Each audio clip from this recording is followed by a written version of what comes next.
Hey guys, welcome back. Our wonderful co-host Phil. This week's episode, we've got local legend Chris Strauss. Man, I don't think you understand the name that Chris Strauss is in the bourbon community. I certainly don't understand anything you just said. Thank you for that. Listen, I strive. He's that guy. You are that guy, man. I strive to have your collection. I strive to have your knowledge. All jokes aside, Chris is a really good guy. We met Chris at Martin's about 6 months, maybe a year ago. We'll say, we all have obviously people that don't like bourbon aren't going to be interested in our show, but Chris is one of those guys. But hope y'all enjoyed the Thanksgiving one. I thought it was pretty good. I know, I enjoyed the turkey stuff. I picked a good winner. We both picked a solid winner. Come on, Phil. You cannot. There's no turkey. There's no way you can agree with this. There's no turkey you can pick that would be a bad turkey. Yeah, I agree. I'm a turkey fan. Me too. And so are you. So let's not say it was bad turkey. Let's not play. So, but your pick was not better than mine. Hey guys. I'm not editing this out. I'm just letting you know. It's fun. What are we doing today? So today is it's a little bit different than what we normally do. We're gonna go bottle and bond. Bottle and bond battle. But yeah, and I think we've got some bangers.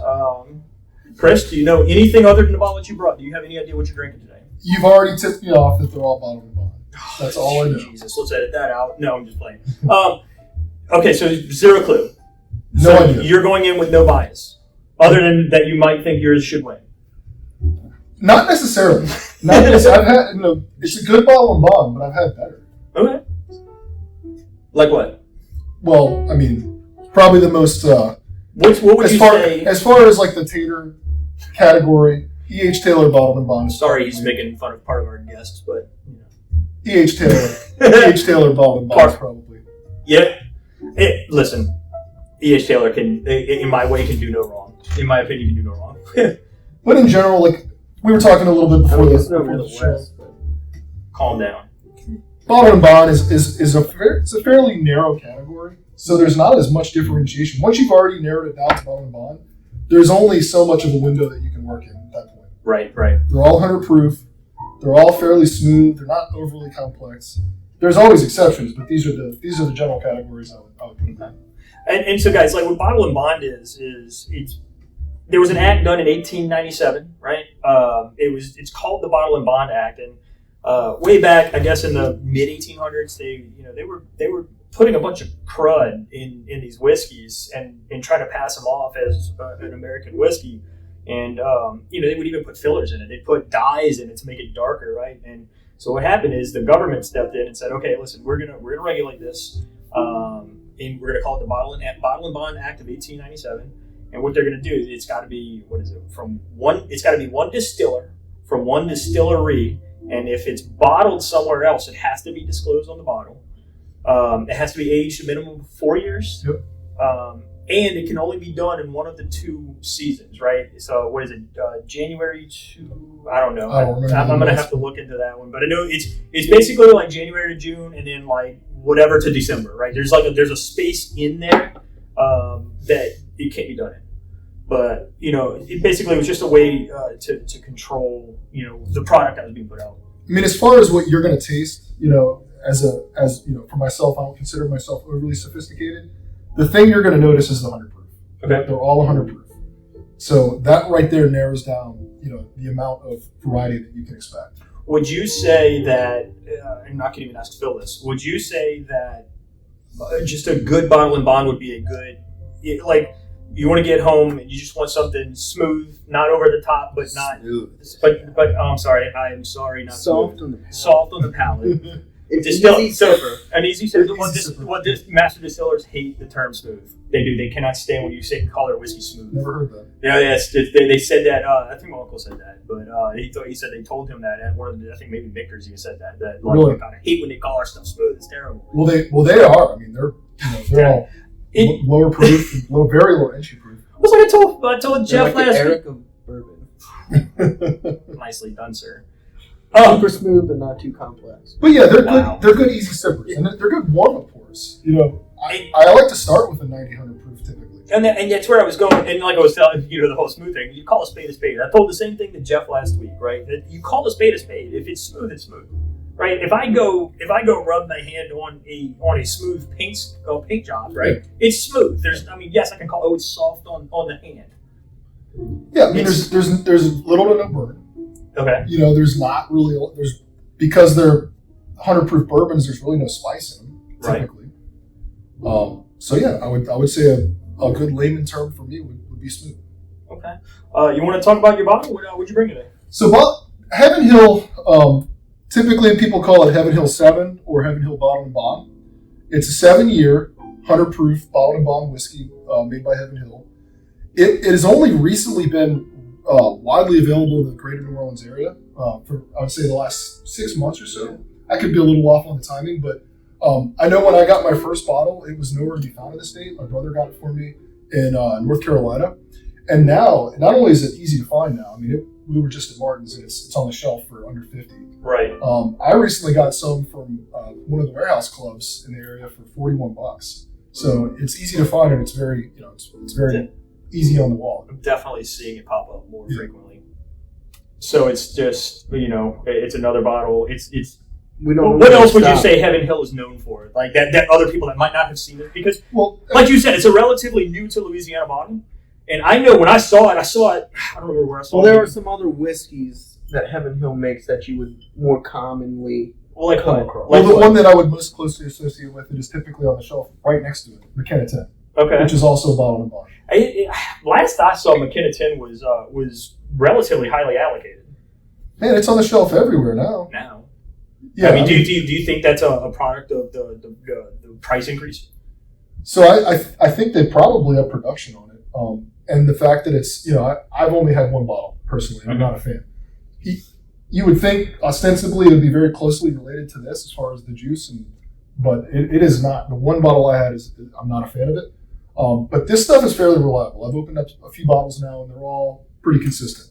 Which is also because McKenna 10 is a single barrel product, so it's going to be a little more. There's going to have some variation. Yeah.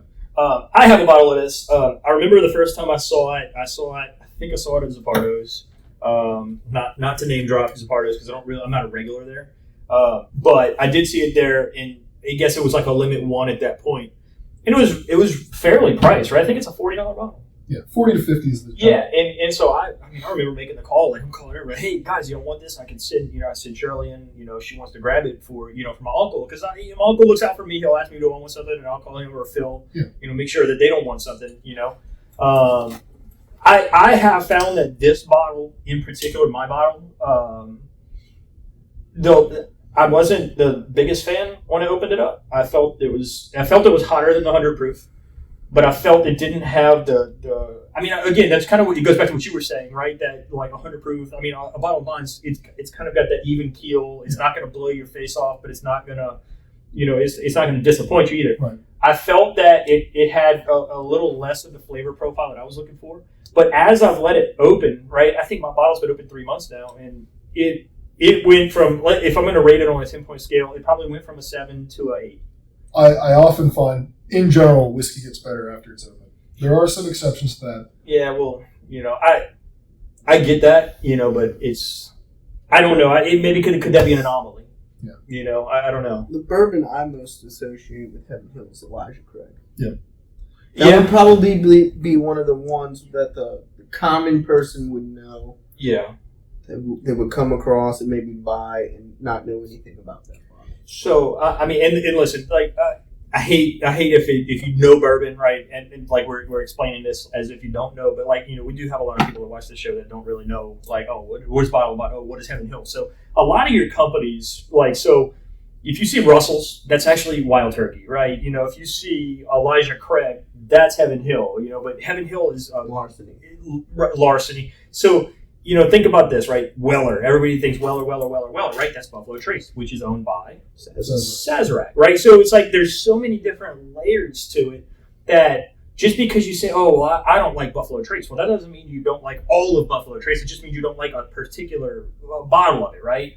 But, that being said, I guess we're going to get started. We're going to do something a little different this week.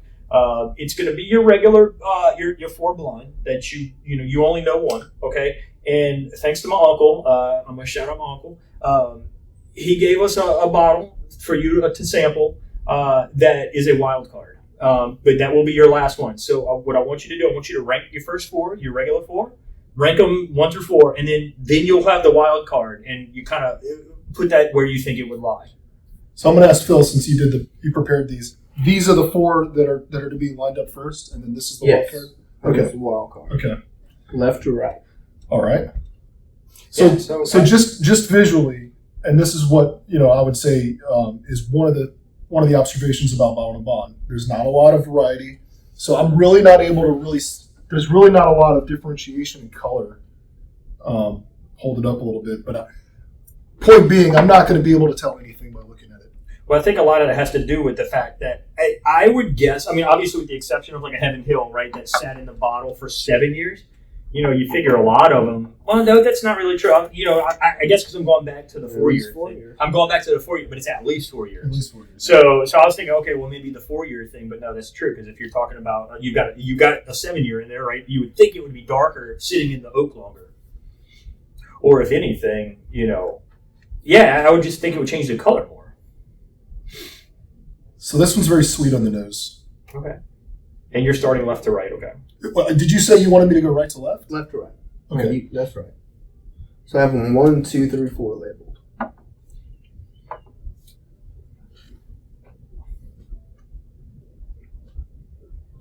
I should have turned the music so far down. It's a little quiet in here now. The awkward silence.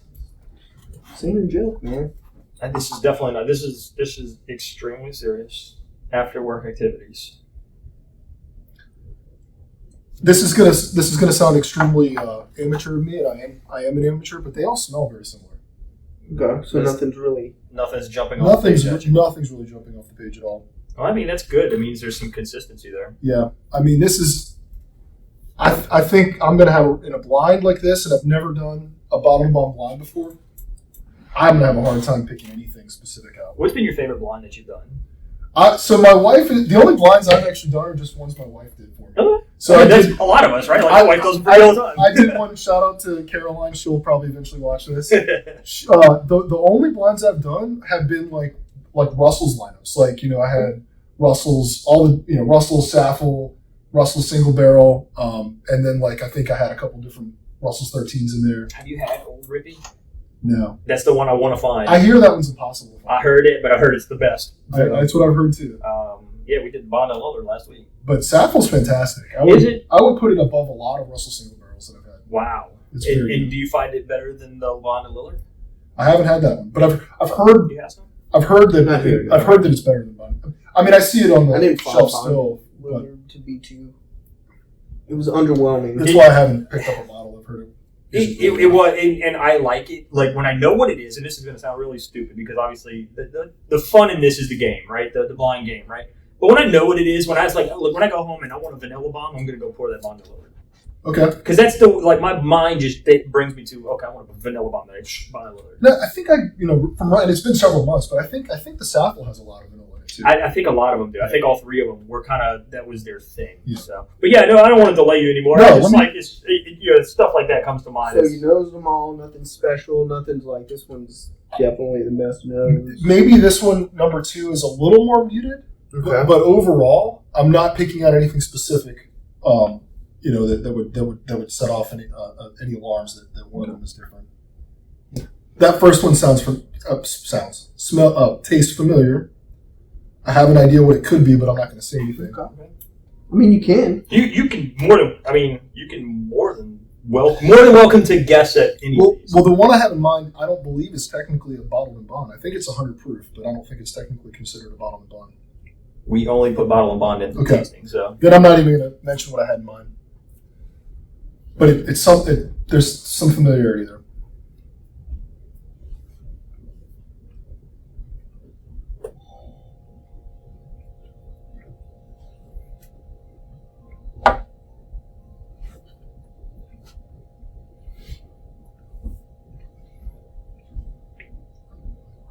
Okay.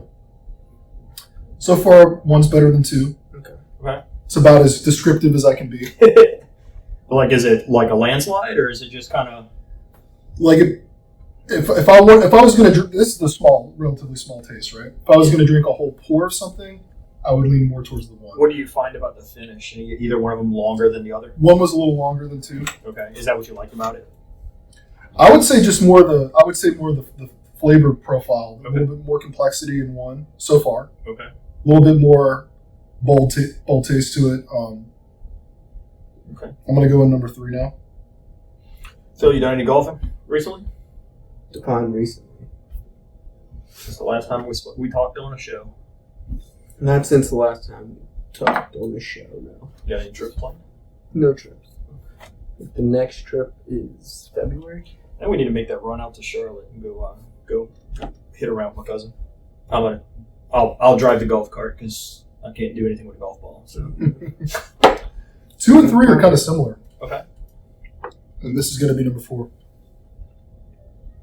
Yeah, and feel free to revisit them. Yeah. Oh yeah. I'll have to. Yeah, I'm definitely not the golfer of the bunch. You can go bowling, but definitely not golfing. Not for me, anyway.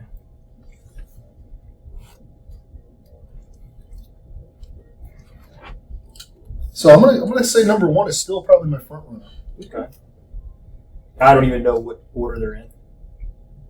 I know what you're drinking, but I have no idea what order they're in. The other thing is, we just tried some different, less than mainstream bottled and bond type stuff at Martin's. One of them was a Japanese whiskey. And what'd you think of that? I didn't like it at all. Okay, it was a little too peaty for me. A little Scotch smoke. I had a very Scotch vibe from it. If somebody offered it to me as a pour like they did today, I'll drink it. I don't hate it. I'm not going to toss it, but I wouldn't buy it. No, it's not my thing. I wish knowing I'm doing a blind tasting, I wish I hadn't had stuff like that. Way to go, Phil. No, he didn't. But well, it was my fault that I made you try the Middle West first. So I will say, it really matters. It really matters if you had something beforehand. Oh, for sure. So I'm finding right now, with my palate is so unreliable. I might like something one day and not like it the next, but this is all kind of tasting the same to me right now, and I think it's probably because of what I had before at Martin's. Okay. But I think a lot of them have a similar profile, though. Like, just knowing what I know, I think a lot of them have a similar profile. Kind of going backwards right now. Yeah, that's whatever you want to do. Change the order up a little bit. Actually, went I visited Equistapace in Slidell and saw Paul out there, and they got a good little selection out there too, man. Like, just like on the wall stuff. They had a lot of. Did you buy a bottle? I heard you weren't buying any bottles. Well, listen, what happened? What happened was I did buy one. And was it cheap at least? It was. I barely remember. I hate you. I was definitely lucky, and I was, Paul pulled out a single barrel Four Roses for me with the OBSO mash bill, or the formula, I think it's called. But it's a single barrel store pick, 10 years, 7 months. So, I mean, I'm definitely pretty excited to crack this open. I've never had a Four Roses single barrel that I didn't like. Same. What you think? I'm going to say 4 is my front runner now. 4, okay. Wow. The palate's starting to shift on you, man. It's changing, man. That's when you are an elite level bourbon connoisseur such as Chris. That happens. Okay, I'll take that. I mean, look. So I'll go 4. Okay. 4 is your 1. 4 is 1.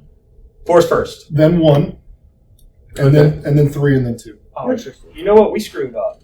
Todd gave us a solid tip last week, and we still screwed it up. We should have gone. That's what she said. Wow. That's not what she said. No, Todd, listen, going forward, listen, I forgot it was my fault. I take on full responsibility because I should have told Phil while he was pouring in control of what whiskeys were going in what glasses. We should have gone A, B, C, and D, so that way he can say, oh, A is 4, A is 1. You see what I'm saying? Yeah. See, now we got, like Todd said last week, we got double sets, right? Oh, we got 1 1, 2 1s, 2 2s, 2 3s, and 2 4s. It's okay. It's not okay. It's okay. It's not okay. His 4 is his number 1. Okay, that's good. So D is number 1. I have them numbered. All he needs to do is put them from left to right in order of the number. Oh my God. So you would put 4 farthest left. Yeah, that's your round. Yeah. Because they were really going to screw them up. All right. This is the last. And 2 was last. Yeah. Okay. So that's your ranking. Yes. And do you want to do the wild card? Yeah, let's do the wild let's card. do the wild card. And the wild card, so if you, we're working our way to our Glencairn setup. Okay, so he's got 3 GSPGs and a Nexus, and now the wild card is actually my uncle's glass and his whiskey. So, and I'm already predisposed, to a bias that this is probably going to be better than it may than not the be. ones I just had. It's your fault. It is. It is 100 proof. Oh, It is 100 proof. Okay. Like so, it is 100 proof. I'm just curious to see where it ranks among the monsters that you tried today.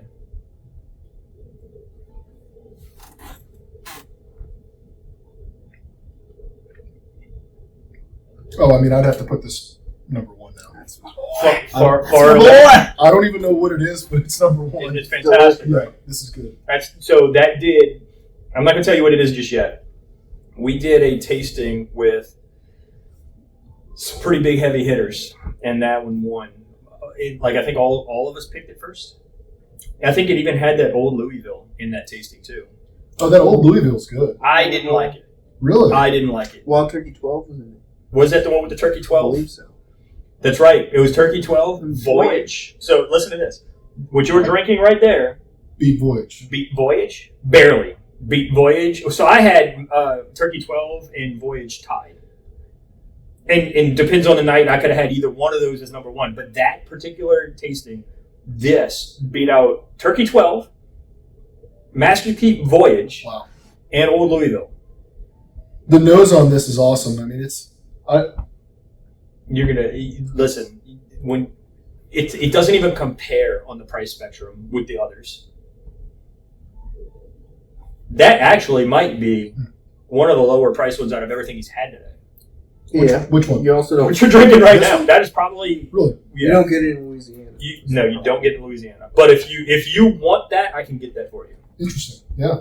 So Let me know. I'll go grab the bottles All right, when you're all right. ready. So are you done with your final rankings? I mean, this one's going to be up here. Oh, he's gonna change it again. I'm, I shouldn't have mentioned the price. I'll just say the wild card. I'll say the wild card was very good. I mean, it was definitely one of the better ones in the lineup. There wasn't a ton of differentiation, and Right. it could be because I just had some pumpernickel rye Calm down, and Chris. some other stuff, so my palate is not Leave necessarily- Middle West alone. They give me a hard time, man, because I'm a Middle West fanboy. I love it. I want to do a full-on Middle West tasting, and y'all are more than welcome to blind me with it. Ohio makes some good stuff. gladly. I was What else surprised. do they have? There was a. I don't want to pull out my phone and look through No. a stream of text right now, but there was a 140 something hazmat rye What? made in Ohio, and I don't know exactly what the price point was, but you can only buy it in a half bottle. I'll try it. It was, so I did try it that night. I told you about it. Burn your esophagus. No, it was very smooth for 100. It was very what? It was very what? Soft. Soft on Soft on the palate. soft on the throat. Excuse me? You are excused. No comment. All right. Thank you for bringing this back to ground level, Chris. All right. So you're thinking. So I guess we'll go with what you're saying. Wild card 1. Wild card, yeah. Let's just say wild card 1. Okay, and then the rest would go in your order. Yeah. All right. You want to go backwards to forward? Let's go backwards. You go grab the bottles because I don't quite remember. To be honest with Of you. course you don't. So, and Phil's actually drinking the wild card because he knew what it was, so he decided to finish the sample off. Okay. So it's delicious, and It is. the fact that I just brought him and I a bottle and had to get my cousin to send it from Charlotte. So All right. All right, Phil. Thank you. I'm just curious if it's something I've even heard of. You've heard of it. Okay. You just don't realize it. Okay. You're not going to find it here. Okay. The wild card, you're not going to find it here. And if you do, let me know where. No, it's probably not available. But anytime I can get state control pricing, I'm going to get my cousin to get it, and I'll Venmo him. Hand me the Heaven Hill. Please. Hand me the Heaven Hill. Don't tell me what to do. This is my show. It's your show. Your show. So you should talk more if you're going to number state 4. Number 2. It's Heaven Hill. Interesting. Wow. All right. Didn't see that coming. I didn't either. What did we rank number 3? Number 1? Yes. Number 1 was McKenna. Wow. Okay. Must have been a better bottle than the one I had. Wow. Your number 3, which is your number 2, Early Times. I had a sneaking suspicion this was coming. I figured that'd be in the lineup. 1792, bottled in Bond. Store pick. Oh, this is a store pick. Yep. Okay. Number 1. So that came from Discount Depot on the West Bank. So this one has recently been available in this area. I passed on it, but it's a $30-something bottle. It's fascinating that something that inexpensive can have that much weight to it. Yeah. Oh, and your wild card was John J. Bowman. Single barrel. Funny thing is, I have a couple bottles of that. Do you really? And my non-blind answer to you would have been that I prefer the Heaven Hill Bottle of Bond over the John J. Bowman, because I have both at home. But you never know. I mean, I'm gonna tell you, like that John J. Bowman carries weight. It does. Like just like the early times. Would you, if I had told you in the lineup, knowing what you know, where would you have ranked them? Have you had early times before? I've had early times. I've had a different, obviously, Henry McKenna is a single barrel product. I've had everything here except I haven't had this one. But it's in the area now. The non-store pick version, I should say. So the McKenna was the one. I thought you originally was saying it was your first until you switched to. Yeah, this was the first one, right? I think I kind of went back and forth. You switched it to third. Yeah. Okay. And so to be fair, I mean, the fact that I know my palate is just not on point right now, the fact that I ranked this last, but I've had all of these, and I would even go so far, except for this one, and I would even go so far as to say I've had them all in the same session. But I'd had a different, obviously Henry McKenna is a real wild card because it's a single barrel product. Exactly. And so the bottle I had, I'd be confident to say that if that bottle was in this lineup, it would have been last place, regardless. In not to trash on any of them either, but like I've got them and I don't like them. I don't like McKenna 10s. I'm not a fan of it. Now, I will say the cool part, my cousin gave me a bottle for a wedding gift, and so this is my McKenna and I like it. Everybody that knows me knows that's a good McKenna. I'm a sentimental person, right? So if somebody gives me a gift and I find that it's like it means something special, that was my wedding gift, right? Yeah. So I'm not gonna open it. Okay.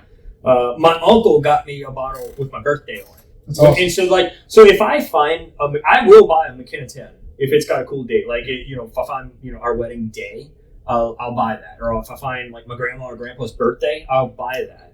I'm not gonna open it. People are buying Blanton's with dump dates with their kids' birthdays. Isn't that cool? Like I like the fact that you can do so much with it without even having to drink it. It's like, oh man, that's cool. Man, what's that? Oh, it's poured on my birthday. Yeah. It's just something kind of cool to look at. At the end of the day. Yeah, especially if you find like an important date. Exactly. Like not his birthday, there's but not like an important date. Yeah, birthday. There's not as much wild differentiation between any of these that you would say like, would I spend like crazy amounts of money on any of these? No. But like if there's a story behind it, if there's a sentimental reason that it's important to you, I mean that's what really enhances this stuff. I mean, but all these are reasonably priced. I mean, I think the McKenna now it would be the most expensive one. Yeah. You could probably find it for Martin's has it for around $60. Martin's, that's the most expensive bottle up here. John J. Bowman's cheaper. Martin's has the best price on it for sure. On the McKenna. But that's like the new MSRP for McKenna. I know. $60. No, John J. Bowman's not available here. No. Which is one of the reasons why, if you wanted to like trade for it, it would probably command a little bit of a heftier No. Yeah, I think the ones we Yeah, picked yeah, up were like $50. In general, like, so we don't, like, I know I don't trade for stuff. I buy stuff that I know I'm going to open and drink. Yeah. Right? And Except for that time you traded for stuff. I bought that bottle for my uncle. And they traded? He offered a trade. And I don't And then you traded some stuff? I don't trade. Well, I didn't want the bottle. I bought it for him, and I gave him an option. I said, "Hey, listen, do you want to wait until December?" And that was like 2 months ago. I said, "Do you want to wait until December? I'll give this to you as a Christmas gift." Mm-hmm. Or do you have some other And then you option? traded Some for other it. option, and he offered me a trade that I couldn't turn down. So I'm curious. You like port finishes? Do you like that? I don't. You don't? No, I don't I like like port finishes. He likes port finishes. Maybe I was thinking of you. I know. I told you about that port pumpernickel rye. Okay. Because I like Middle West is the only like any kind of wine cask. Middle West is the only one that I like. I don't like wine cask finishes. Well, what do you think about Isaac Bowman? Have you had it? I don't know if I've had it. I know I've had that one. Yeah, that one was not very good. The But Bowman Brothers. It's I don't think I've had the Isaac. that I would compare it to Buffalo Trace, and most days I'd probably lean It towards is Buffalo Trace, isn't it? It's Buffalo Trace juice sent to a distillery in Virginia, and it's distilled again. Okay. Supposedly, my mother-in-law grew up knowing the heiress to that company, and then they sold to Buffalo Trace. Okay. I've tried more than one time to see if I could get some Abraham Bowman, but apparently That's the one that I was looking for. Sure. There's 3 of them. apparently the connections are not that strong that I can get a bottle of that. So Yeah, I like it. Look, of the ones that I've had, I definitely like the John Jay single barrel the best. Yeah. And Bowman Brothers is unimpressive. It's on a good day. I would compare it to a Buffalo Trace.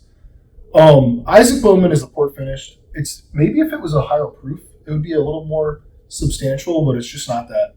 It's not that remarkable at 90 proof. I guess a little off topic, a little off. Now we're kind of talking Buffalo Trace. I'm gonna say a rumor, but I've heard that Blade and Bow is Blanton's at $44. I don't know much about Blade and Bow. I know it's Steezel Weller distilled. Is it? Yeah. So and it actually says it on the label, Steezel Weller distilled. So I'm like, okay. The guy I was talking to, they said, yeah, it's actually Blanton's juice at half the price. Oh, essentially half the price. Interesting. So I think that's something that I'm interested in. I might grab a bottle of Blade and Bow. It's pretty easy to find. It is, and it's not expensive. And I'm gonna have Shirley blind me so I can know ahead of time. But then I think I might do that. One of our upcoming episodes, we might do something like that. Do like what they call the supposed Blantons, like a Caribou crossing. They always say, "Oh, that's the Canadian Blanton," right? Might get a lineup of like 4 of them and put them up against Blantons and just kind of see which one ranks where. And Let's put some Blantons against the Middle West for you. I mean, listen, I'm game. Are you? I'm game. Okay. Even if I pick Blantons, I have no problem doing it. I have zero problem that just don't put it up against turkey because I don't want to run the risk of not liking turkey best. Okay, I won't put it against turkey. I don't believe you. But it's funny to think about. I bet on a different day I would pick a completely different order. But the more I've drank that, the more that I've poured that bottle of Bond, I like it. Oh, sorry. The 1792 bottle. This would have been my guess for number 1. That would have been my guess for number 1. No, knowing the line. Well, I'm gonna be honest with you. Outside of the Bowman. Well, I'm talking about just in his original lineup. I honestly pegged 17. And my ranking for you would have been 1792, early times, and those 2 could have flipped. Yep. Heaven Hill, and then McKenna 10. That would have been my projected. McKenna 10 was the early favorite, man. So before he drank anything good. Remind me, this was this one. This was number. Okay, all right. Yeah. So I mean, early times. I have it at home. You inspired. One of your recent episodes inspired me to crack it. It's good. Fantastic. It's so good. I would throw for $26 for people that are interested in trying, Bottle and Bond. I would throw in Evan Williams Bottle and Bond. It's a very, very low end bottom shelf. Is it good? Yes, it's fantastic. I'm gonna take your word for it. I'm gonna try it. Like, I'll pose a hypothetical scenario. Like, let's say you want to get, those plastic inflatable, not inflatable, but those plastic flasks. Those Yeah. So like, if you're going to a sports event, you want to smuggle something in and not get caught. I don't know what you're talking about, man. But let's say like I would never do something like that. You don't want to bring expensive stuff Because what if you have to throw it away? Oh, I'll throw it right away. So it's a cruise ship bottle. Evan Williams Bottle and Bond is something you're not, You don't care. You're not going to be deprived. You're not going to be wanting for better quality stuff. Wild Turkey 101 and Evan Williams Bottle and Bond are right up there with Early Times Bottle and Bond. I have found Early Times extremely hard to find locally. And so there you go. Like, these are very easy to find. Like, very prevalent. You talking about the Evan Williams? Evan Williams and Wild Turkey 101. God, I love Wild Turkey 101, man. Yep. I really do. Phil, you got anything? You got anything to add? No, just hungry. I'm hungry too. And we just ate. It's crazy. Chris, thank you so much for joining us, man. I truly appreciate it. For you to drive down, from the North Shore to come visit with us. It's such an honor. Appreciate it. Guys, thanks for tuning in this week. I don't know what we're gonna do next week. I still have to work on that. It's a secret. It is a secret. It will be a secret until. I next week. I know what we're doing, but I don't think you know.